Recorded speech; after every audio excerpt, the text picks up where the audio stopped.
Коонду кантип туура тандоо керек? Дарбыз менен коон жайкы эс алуунун ырахаты. Кимдир бирөөлөр дарбызды коондон артык көрүшөт. Ал эми кээ бири коондун жагымдуу жытын өзгөчө жактырат. Буга чейинки видеолорубуздун биринде дарбызды кантип туура тандап алуу жөнүндө сөз кылганбыз.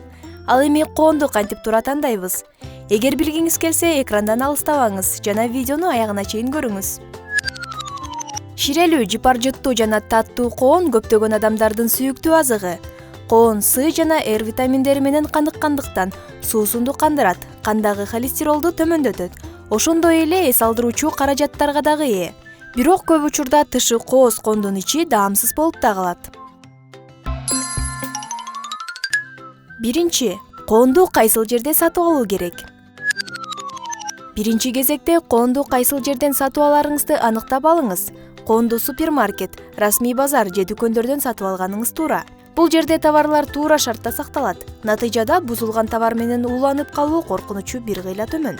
Шосседе же магистралдык жолдордо коон сатып алуу өтө кооптуу. Анткени жемиштер уулуу заттарды жана зыяндуу оор металлдарды өзүнө бат эле сиңирип алышат. Санитардык эрежелердин талаптарына ылайык коондор жерге жатпашы керек. Ал атайын текчелерге коюлушу шарт. Экинчи, үнү жана түсү боюнча. Коонду тандап аткан учурда дарбыз сыяктуу кылып аны катуу такылдатканыңыз жарабайт. Кабыгына, ичиндеги данына зыян келтирип алышыңыз мүмкүн. Колуңуз менен мөмөнү жеңил чаап коюу жетиштүү. Эгерде үн акырыныраак угулса, анда коон жетилип бышкан жана аны сатып алсаңыз болот. Ал эми үнү дарбыздыкындай катуу чыкса, анда коон жакшы быша элек. Ал бир аз кытырап, чийкирээк болуп калат.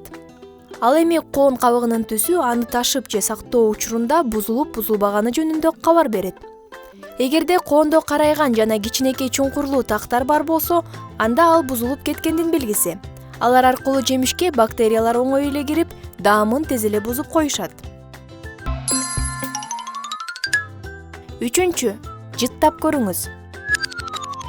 Кандай гана болбосун, сатып алууда жытка маани бергениңиз туура. Себеби жетилип бышкан коон жагымдуу жыпар жыттанып, жана жаңы жытты берет.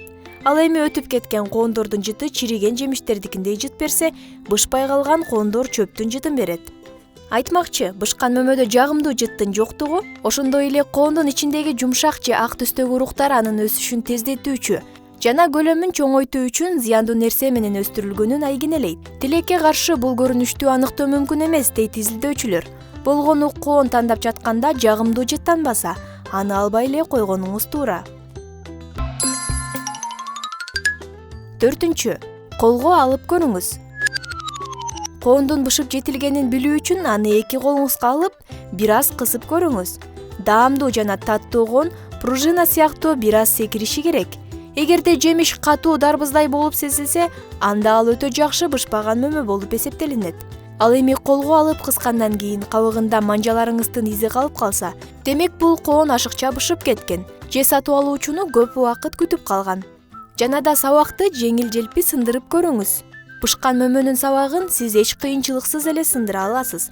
Ал эми жетиле элек мөмөнүкү бир аз ийилчээк болот.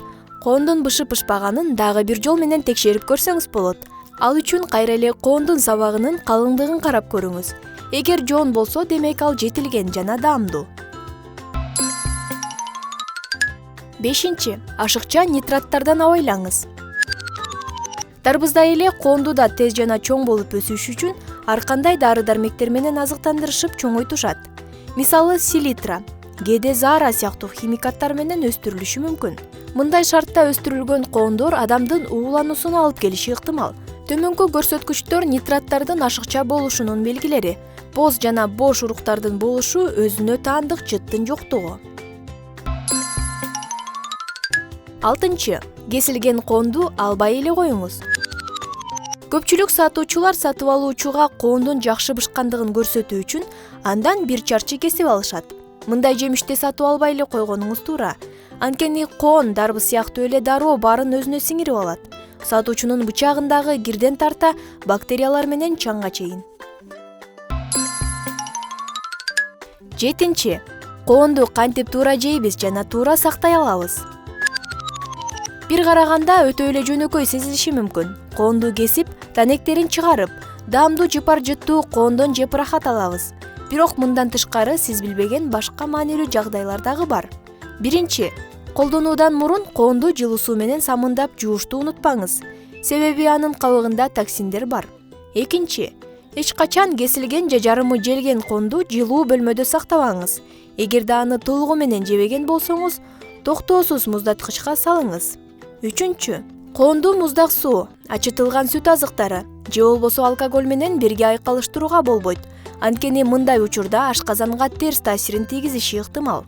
Төртүнчү, коонду эч качан тамактан кийин же ачкарын жебеңиз. Ал өтө күчтүү азык. Ошондуктан аны тамактын ортосунда жеген туура.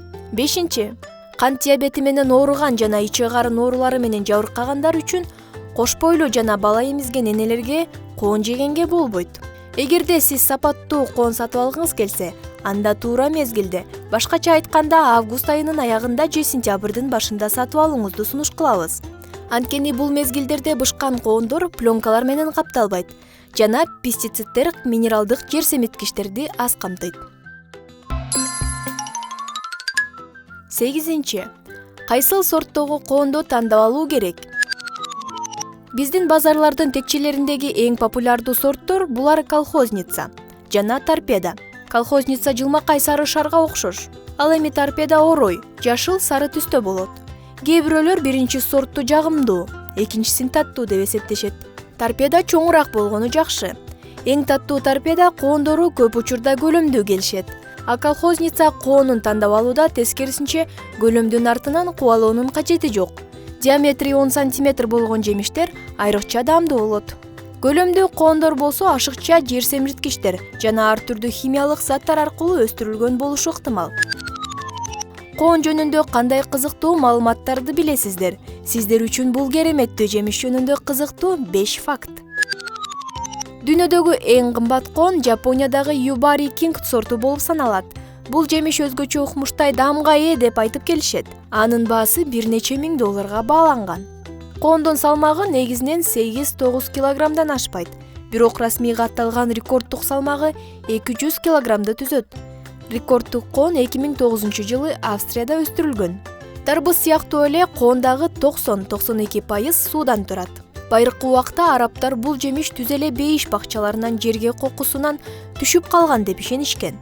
Жыл сайын август айынын 2 жекшембисинде Түркмөнстан мамлекети расмий түрдө Түркмөн коондор күнүн белгилешет. Ал эми сиз коон аларда эмнелерге көңүл бурасыз? Кантип тандайсыз? Комментарийге бөлүшүп кетиңиз.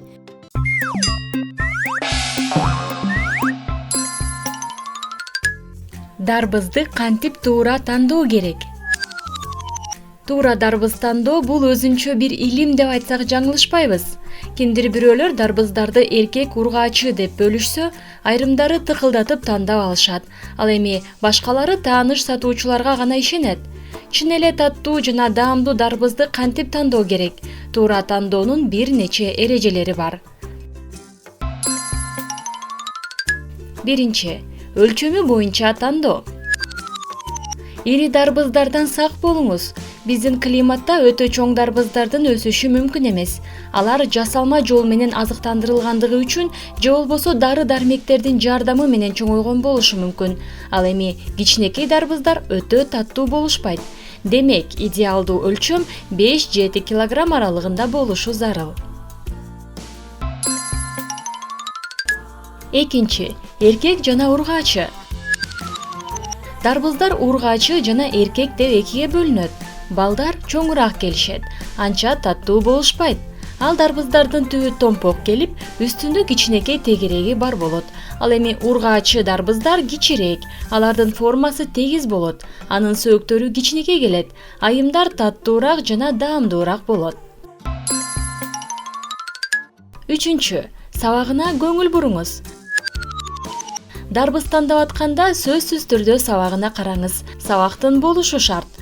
Ал жетилгендиктин көрсөткүчү эмеспи? Саргыч жана кургак сабак дарбыздын бышкандыгын билдирет. Ал эми сабагы жашыл өңдүү болсо, дарбыз бышып жетиле элек. Бышкан жана жетиле элек сабактын ортосунда чоң айырма бар. Бышкан дарбыздын куйругу морт жана оңой сынат. Ал эми быша элек жемиштики жумшак болот. Эгерде дарбыздын сабагы кесилген болсо, мындай дарбызды албай эле койгонуңуз туура. 4. Тыкылдатып көрүңүз. Дарбызды муштумуңуз менен тыкылдатып көрүңүз. Бышып жетилген жемиштер ачык жана жагымдуу үн чыгарышат. Ал эми жетилбеген дарбыздар үнсүз болушат. Аны кулагыңызга коюп, эки жагынан кысыңыз. Жакшы ширелүү дарбыздан бир эле учурда жарака кетиши керек. 5. Кесилген дарбыздарды албай эле коюңуз. Көпчүлүк сатуучулар сатып алуучуга дарбыздын жакшы бышкандыгын көрсөтүү үчүн андан бир чарчы кесип алышат. Мындай жемишти сатып албай эле койгонуңуз туура. Анткени дарбыз дароо баарын өзүнө сиңирип алат. Сатуучунун бычагындагы кирден тарта бактериялар менен чаңга чейин. 6. Дарбызды туура мезгилде сатып алуу керек. Натуралдуу жана эң сонун дарбыздар август айынын ортосунан баштап сентябрь айына чейин сатылат. Июль айынын аягында жана август айынын башында бышкан өмөлөрдөн да мындай натуралдуу дарбызды тапсаңыз болот. Бирок бул өтө сейрек кездешүү. Белгиленген мезгилдерге чейин дарбыз сатып алуу жөнүндө такыр ойлонбоңуз. Ал жетиле элек же зыяндуу заттар менен толтурулуп өстүрүлгөн болуусу ыктымал. 7. Кылдаттык менен караңыз. Дарбыздын ар тарабын кылдаттык менен текшерип, жакшылап карап көрүңүз. Дарбыздын кабыгында кичинекей жаракалар, тешикчелер, ар кандай тактар, чийиктер жана ушул өңдүү нерселер болбошу керек. Жогоруда айткандай эле алар аркылуу бактериялар жана микробтор оңой эле кирип кетишет. Дарбыздын шар формасында болгону даамдуу болгонунан кабар берет. Жаркыраган жана карама каршы сызыкчалар дарбыздын бышып жетилишинин белгиси болуп саналат.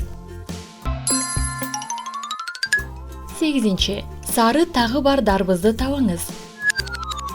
Мындай тактын болушу мөмөнүн өз алдынча бышып, таттуу болгондугун көрсөтүп турат.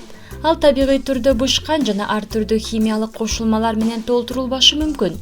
Өтө ачык түстө же жашыл болбошу керек. Анткени мындай так дарбыздын жетиле элек экендигин далилдейт. Мындан тышкары тактын көлөмүнө да көңүл буруңуз. Ал өтө чоң же кичинекей болбошу керек. 9. Дарбыздын түсү кандай болушу керек? Дарбыздын сызыктары карама каршы болуусу зарыл. Жабык жана ачык сызыктар так белгилениши керек. Сызык канчалык кара болсо, ошончолук көп азыктандыруучу заттарга ээ. 10. Дарбызды сууга салып көрүңүз. Дарбыздын бышып жетилгенин текшерүү үчүн аны сууга салып көрүңүз. Эгер ал калкып чыкса, демек дарбыз бышып жетилген. 11. Нитраттарсыз дарбызды кантип тандап алуу керек? Нитраттар туздар, минералдар жана азот кислотасынын эфирлери. Алар айыл чарбасында жер семирткичтер үчүн колдонулат. Нитраттардын көп өлчөмү уулуу жана адам организми үчүн өтө кооптуу. Өзүңүздү өзүңүз коргоо үчүн бул нерселерге көңүл буруңуз. Кесилген дарбыздагы кочкул кызыл жана актан сарыга чейинки түс нитраттардын белгиси. Стакан сууга бир чарчы дарбызды салыңыз. Суу бозоруп, кызгылт болуп калат. Ал эми эгерде суу кочкул кызыл түскө айланса, демек анда нитраттар бар. Нитраты көп жемиштердин кычкыл жыты бар болот. Дарбыз жөнүндө кызыктуу факттарды билгиңиз келсе, экрандан алыстабаңыз. А сиз 3 август эл аралык арбуз күнү экендигин билдиңиз беле? Эми билип жүрүңүз. Жапониялыктар 4 чарчы дарбыздарды өстүрүшүүдө. Эмнеге десеңиздер, бул жөнөкөй. Тегирек жемиштерге караганда 4 чарчы жемиштер бирдей көлөмдө болгондуктан көп орун албайт. Бул аларды ташууда акчаны үнөмдөйт жана сатып алуучуларда муздаткычка сактаганга ыңгайлуу болгондугу үчүн 4 чарчы дарбыздарды көп алышат. Эң чоң дарбыздын салмагы 90 килограммга чейин жеткен. Ал эми сиз дарбызды кантип тандайсыз? Комментарийге бөлүшө кетиңиз. Көңүл бурганыңыз үчүн чоң рахмат. Видео пайдалуу болсо лайк баскычын басып, биздин каналыбызга жазылып коюңуз. Көңүл бурганыңыз үчүн чоң рахмат. Сак саламатта калыңыз.